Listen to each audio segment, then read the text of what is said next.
Sou mãe de 3, tenho cerca de 30 anos e o que aconteceu foi na véspera de Natal do ano passado. Naquela época, meu namorado e eu tínhamos acabado de nos separar. Não vou entrar em detalhes, mas digamos apenas que foi para melhor apenas uma pausa. Eu já tinha passado por relacionamentos tóxicos antes, mas nunca a esse ponto. Tenho 3 meninos, o mais velho tem 14 anos, o do meio tem 9 e o mais novo 7. Naquela noite, meu filho mais velho me ajudou a embrulhar os presentes dos irmãos. Preparar tudo sozinho não estava fácil e o tempo já era curto. Devia ser por volta de 2 horas da manhã quando finalmente terminamos de embrulhar os presentes.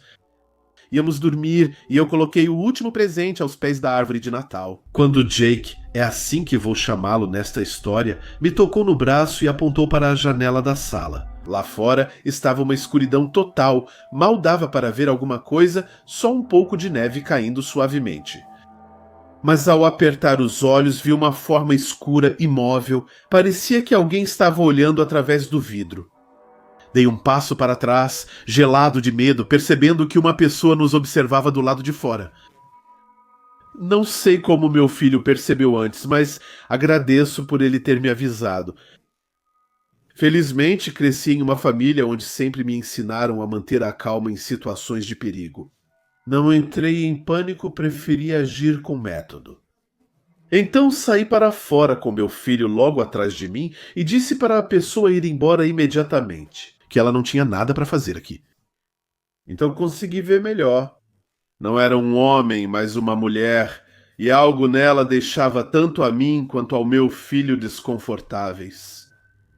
A gente não sabia explicar o quê, mas se tivesse que adivinhar, era o olhar dela. Os olhos pareciam estranhos, frios, fixos, vazios. Ela então ficou com uma expressão confusa, começou a se desculpar e disse que só queria assustar uma amiga que tinha se enganado de casa. Depois ela foi embora devagar, sempre olhando para trás em nossa direção. Essa foi a última vez que a vimos. Mas desde aquela noite, meu filho continuou convencido de que aquela mulher não tinha vindo ali por engano e que, na verdade, tinha outras intenções. Para dar um pouco de contexto, eu cresci no sul profundo dos Estados Unidos, numa região onde a maioria dos empregos era sazonal. Todo ano, muitas famílias hispânicas passavam pela nossa cidade para as colheitas. Elas chegavam, alugavam todas as casas disponíveis e durante 3 ou 4 meses a economia local explodia.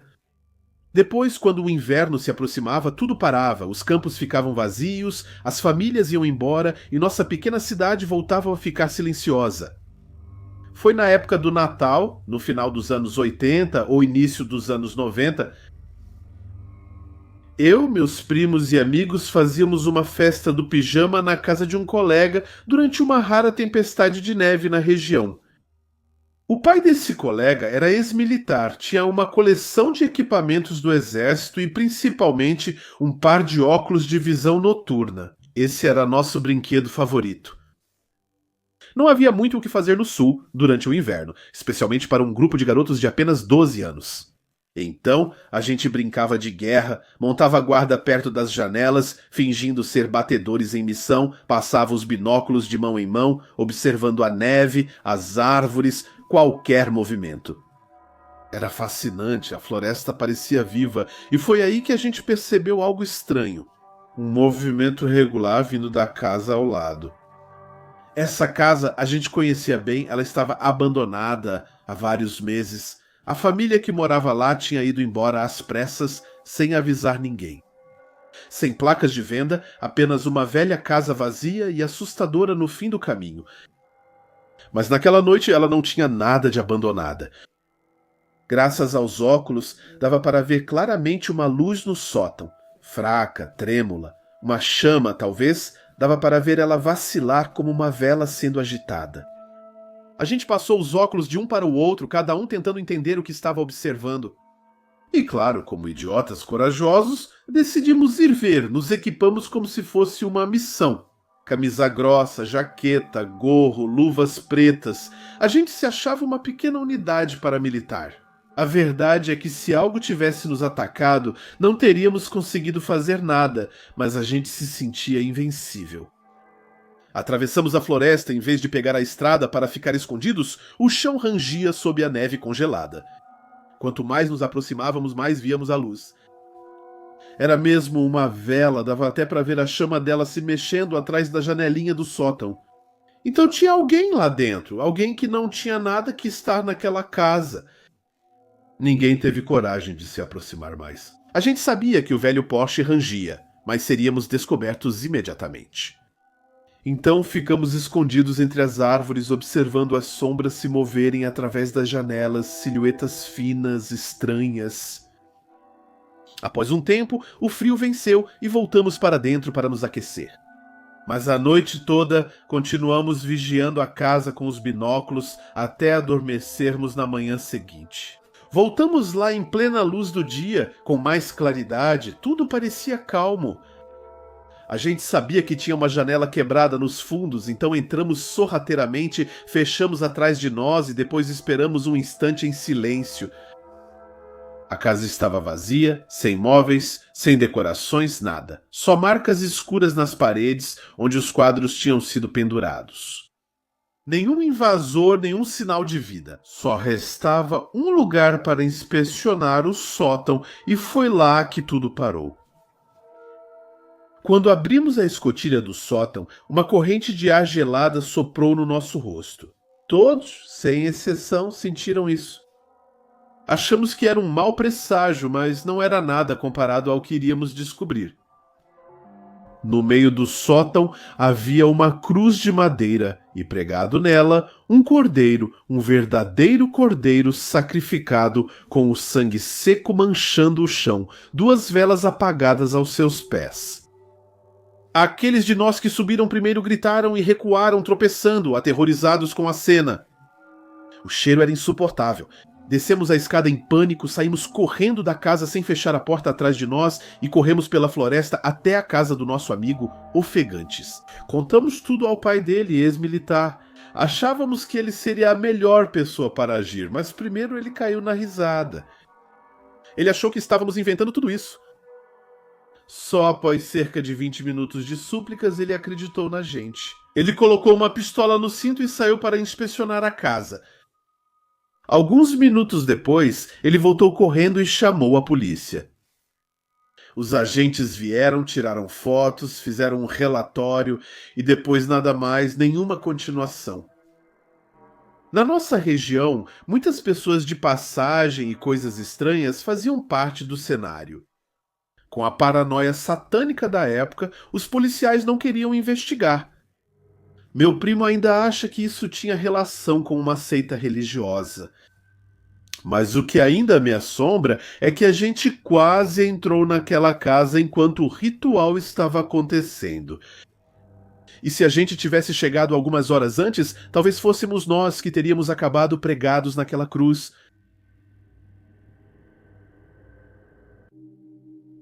Na véspera do Natal de 2021, eu tinha 31 anos na época e morava de aluguel com meu irmão Shadow, que tinha 22. Morávamos a cerca de 2 horas de carro da cidade natal, onde nossos pais ainda vivem. Nossa mãe nasceu no dia de Natal, então desde sempre temos o costume de comemorar o aniversário dela na noite de 24 de dezembro. Mas, à medida que crescíamos e com nossos empregos de gerente, ficava cada vez mais difícil tirar folga nessa época. Felizmente, naquele ano, conseguimos nos organizar e, olhando para trás, sou incrivelmente grato por termos voltado um dia mais cedo, porque naquela noite tudo quase deu muito errado. Chegamos na casa dos nossos pais por volta das 5 horas da tarde, comemoramos o aniversário da mamãe, bolo, presente, risadas. Só nós 4, ela, papai, meu irmão e eu, tudo estava bem. A noite estava terminando tranquilamente, tínhamos colocado um filme de Natal para entrar no clima festivo. Papai, como de costume, adormeceu no sofá depois de 20 ou 30 minutos enquanto Shadow e mamãe conversavam no sofá em frente. Eu ficava rolando o celular sem prestar muita atenção em nada. E então, de repente, bateram na porta, uma batida seca, forte, insistente. Já eram quase 21 horas e, só para situar, não estávamos esperando absolutamente ninguém. A porta de entrada tem um pequeno vidro decorativo que deixa passar a luz, mas impede de ver através dele. Mesmo sentado no sofá, ainda distinguia uma silhueta escura, imóvel atrás da porta, e sem saber por que meu estômago se revirou. Um instinto bruto, um medo visceral. Meu corpo já tinha entendido que algo estava errado antes mesmo da minha mente reagir. Eu toquei no braço do meu pai para acordá-lo. O homem lá fora bateu de novo, ainda mais forte. Meu pai, meio adormecido, se levantou e, ao invés de usar o interfone, foi abrir a porta diretamente. Eu nunca vou esquecer o que vi. Em seguida, um homem de uns 60 anos, com um olhar desorientado, repetiu sem parar.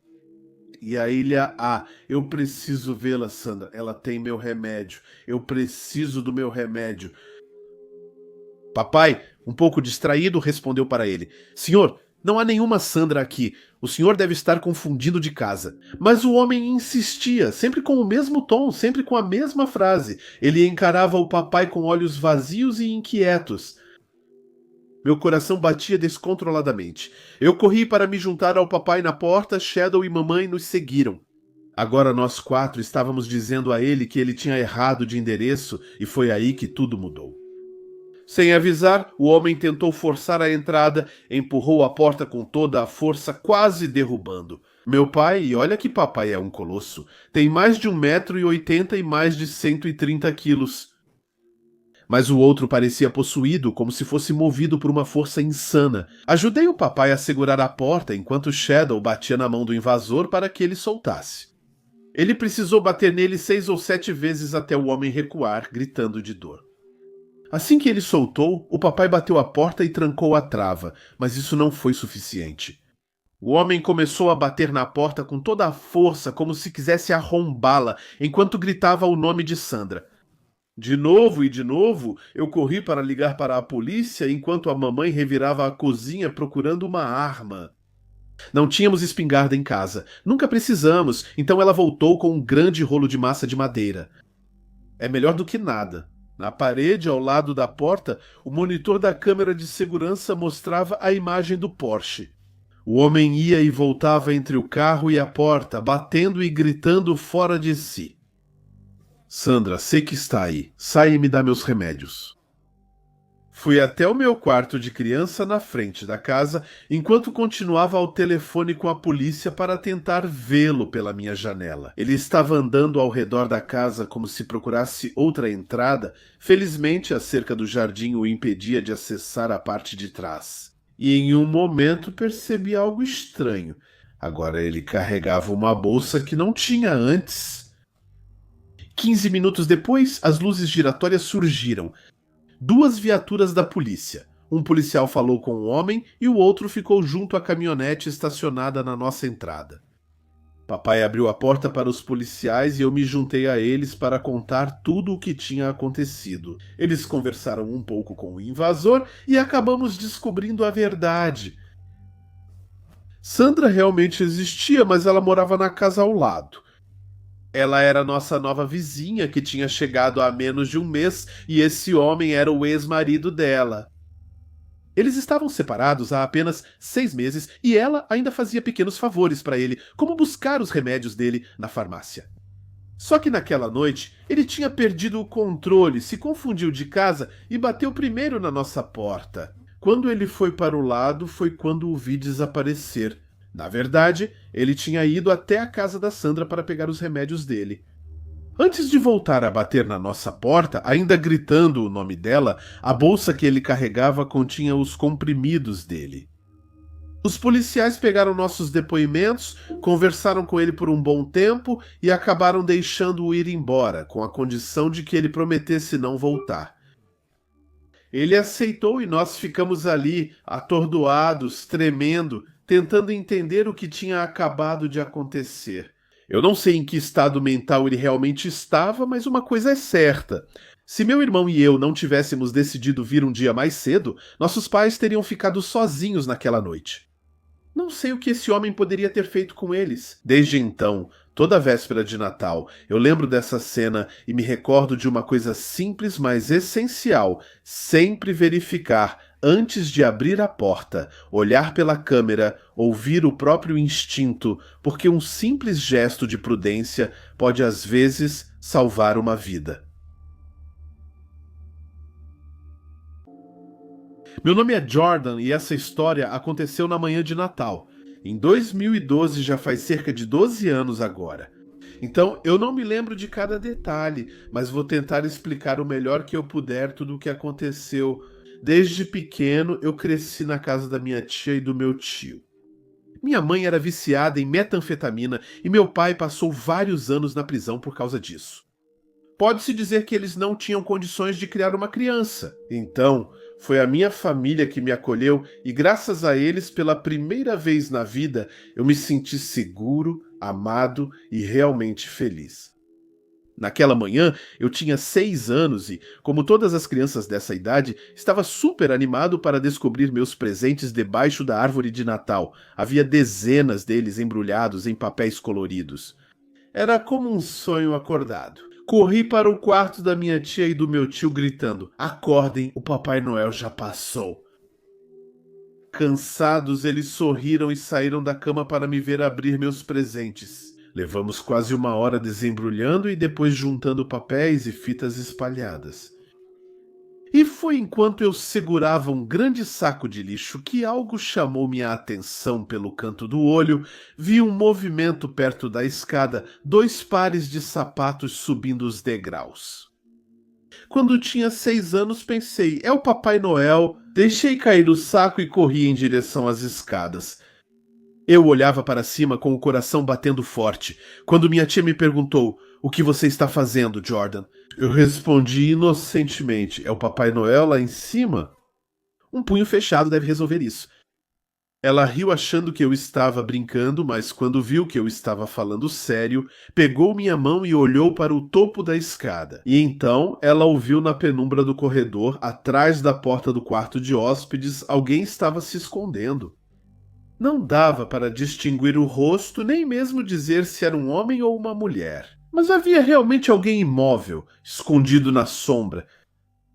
Minha tia gritou o mais alto que pôde e pediu para o meu tio chamar a polícia.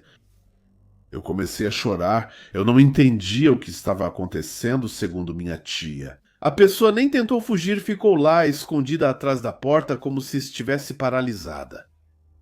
Felizmente, a delegacia mais próxima ficava a poucos minutos e os policiais chegaram muito rápido. Mas quando eles subiram para o andar de cima, o cômodo estava vazio, o intruso havia desaparecido, ele sumiu sem que ninguém soubesse como. As portas ainda estavam trancadas e nós tínhamos um cachorro. Um bom guardião normalmente, mas naquela noite ele não ouviu nada, absolutamente nada. Isso é o mais perturbador. Como alguém conseguiu entrar sem que ninguém percebesse, e principalmente sem que o cachorro reagisse? Minha tia e meu tio concluíram que a pessoa só podia ser alguém que a gente conhecia. Mas o pior é que, ao subirem para o andar de cima, eles logo perceberam que algumas coisas estavam faltando. Joias e objetos de valor, no total de quase $5.000, tinham sumido do armário do quarto de hóspedes. Os policiais revistaram toda a casa, mas não encontraram nada. Nenhum sinal de arrombamento, nenhuma impressão digital utilizável, nada. O caso não teve continuidade. 2 semanas depois, meu tio foi ao andar de cima consertar um vazamento. E foi aí que ele descobriu algo absolutamente assustador. No armário embutido na parede, havia várias facas de cozinha e ao redor das embalagens de comida, restos no chão, um saco de dormir velho, o dele. Alguém tinha vivido ali na nossa casa por dias, talvez semanas, e tinha comido nossa comida, usado nossas coisas, dormido bem acima das nossas cabeças. E isso finalmente explicava por que a comida sumia tão rápido. Minha tia e meu tio ainda acham que era alguém do nosso convívio. Eu acho que era mais um invasor, um sem-teto, que só estava procurando um lugar quente para sobreviver ao inverno. Mas não importa quem era. Ainda hoje me arrepia pensar que ele viveu lá em casa sem sabermos. Nunca vou esquecer aquele Natal, aquele em que achei que tinha visto o Papai Noel, quando na verdade eu tinha visto um intruso saindo das sombras. Eu sou o primeiro a admitir que tudo isso poderia muito bem ter acontecido só na minha cabeça. A mente é uma coisa estranha, capaz de pregar peças bastante confusas. Quando eu era criança e sentia medo, meu pai sempre me dizia que na vida não se deve ter medo de fantasmas. Era preciso temer os vivos, porque são eles que realmente podem te machucar. No final da minha adolescência, recebi uma pequena quantia de dinheiro após o suicídio do meu pai. Ele tinha me deixado uma herança. No momento da morte dele, ele e minha mãe tinham um chalé no Oregon, perto do Monte Bachelor, mas minha mãe não conseguia mais pagar as prestações. O chalé tinha sido colocado à venda. Ele deveria estar oficialmente no mercado em menos de um mês. Estávamos concluindo a papelada com a imobiliária e o advogado. Durante esse período, o chalé não estava alugado, então estava completamente desocupado. Vi ali uma oportunidade para sair, mudar de ares. Larguei meu emprego, peguei meu equipamento de snowboard, meu cachorro e fui para lá com o carro que meu pai tinha me deixado no testamento. Era o chalé da família, alugado pelos meus pais quando não usavam. Como eu tinha as chaves e o código do alarme, não vi necessidade de avisar a agência de administração que ficaria lá. Os 2 primeiros dias foram normais, nada de estranho a relatar. Eu passava meus dias brincando lá fora com meu cachorro. Ele se chamava Meia-Noite e já faleceu. Fazendo snowboard e à noite jogando PlayStation e ouvindo música. Bebia e fumava na varanda. Eu tinha feito estoque de comida, cigarros e álcool, então eu estava totalmente no modo recluso. Fora algumas descidas nas pistas e as noites de jogos e disco versátil digital com Meia-Noite como companhia, eu estava relaxado e começando a realmente desligar. O chalé tinha 2 andares. Embaixo ficava a sala, um quarto de hóspedes e uma cozinha pequena. Em cima havia mais 2 quartos na suíte principal com uma varanda. Eu passava a maior parte do meu tempo na sala, na cozinha ou no meu quarto. Eu não tinha nenhum motivo para abrir os outros cômodos e sempre deixava as portas deles fechadas. Cômodos escuros e abertos sempre me deixaram desconfortável. Enfim, o 3º dia chegou e eu seguia minha rotina habitual. Brincava com Midnight, começava uma partida de videogame, assistia a um filme. Nesse dia, eles anunciaram fortes quedas de neve. Então eu não queria pegar o carro para descer até a estrada principal, fiquei dentro de casa.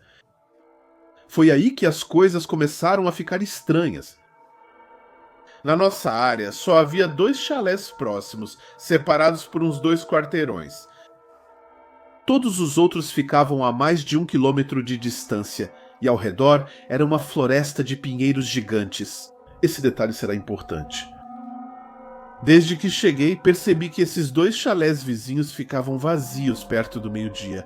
Quando eu estava lá fora com Midnight, vi o que pareciam ser pegadas na neve ao redor do chalé. Ainda estava nevando, então as pegadas pareciam recentes, provavelmente deixadas nos últimos 20 a 30 minutos. Pensei que talvez alguém tivesse se instalado em um dos chalés vizinhos sem que eu visse. Talvez alguém como eu, que não saía. Os rastros seguiam em direção à parte densa da floresta. Mal pensei nisso, voltei para casa ao anoitecer, fui para a cama e Midnight estava deitado ao meu lado. De repente, as orelhas dele se levantaram, ele pulou da cama e correu para a sala de estar no andar de baixo. Fiquei em silêncio, paralisado na minha cama. Eu estava um pouco assustado, ouvia ele indo e voltando lá embaixo. Depois de 5 minutos, ele subiu de novo e começou a fazer sua dancinha do xixi, o sinal habitual dele para dizer que precisava sair. Bom, ok, eu não podia dizer não para ele. Fomos lá embaixo para ele fazer as necessidades, mas ele não quis. Assim que saímos, ele puxou forte a coleira, como se quisesse me levar a algum lugar. Ele ficou olhando fixamente para a parte densa da floresta, exatamente onde as pegadas levavam. Mais cedo, ele farejava pela casa e olhava para o telhado. Finalmente, ao perceber que eu não o deixaria ir até lá, ele se sentou e ficou olhando para a escuridão sem se mexer.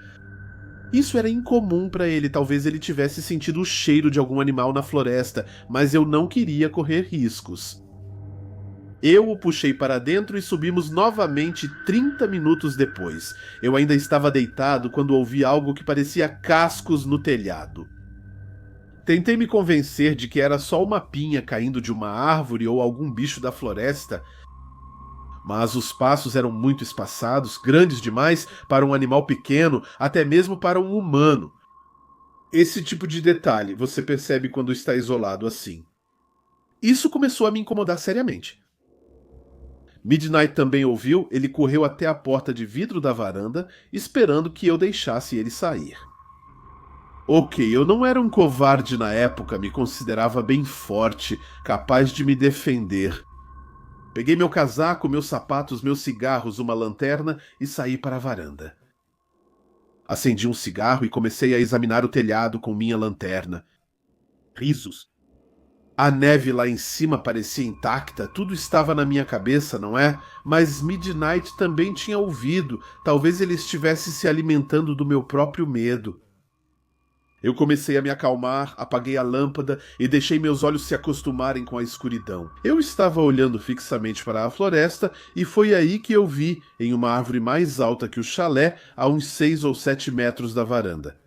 Havia algo que parecia um homem agachado entre dois galhos. Ele era muito alto, talvez 2,5 metros ou 3, e extremamente magro. Ele estava agachado em um galho, com longos braços pálidos estendidos acima da cabeça, segurando em outro galho. Sua boca era grande, aberta, sem nenhuma expressão, cabelos. Eu não sabia se realmente estava vendo aquilo ou se estava ficando louco, fiquei paralisado. Midnight se levantou e começou a andar de um lado para o outro atrás de mim, latindo baixinho. A coisa não se mexia. Apaguei meu cigarro, queria apontar minha lanterna para ela, mas uma voz na minha cabeça me desaconselhou. Recuei devagar, chamei Midnight e tranquei a porta. Depois acendi a lanterna e apontei para a árvore, mas não havia nada. Fechei as cortinas e voltei para a cama. Mais tarde, naquela noite, ouvi pequenos toques na janela, como se alguém estivesse tamborilando suavemente com os dedos. Era regular e durou quase 1 hora. Midnight fitava a porta, mas não se aproximava. O mais estranho era sentir como se fosse um convite para abrir. Na minha cabeça, ouvia meu pai dizendo para não me mexer. No final, acabei dormindo na manhã seguinte e não demorei muito para arrumar tudo e cair fora dali.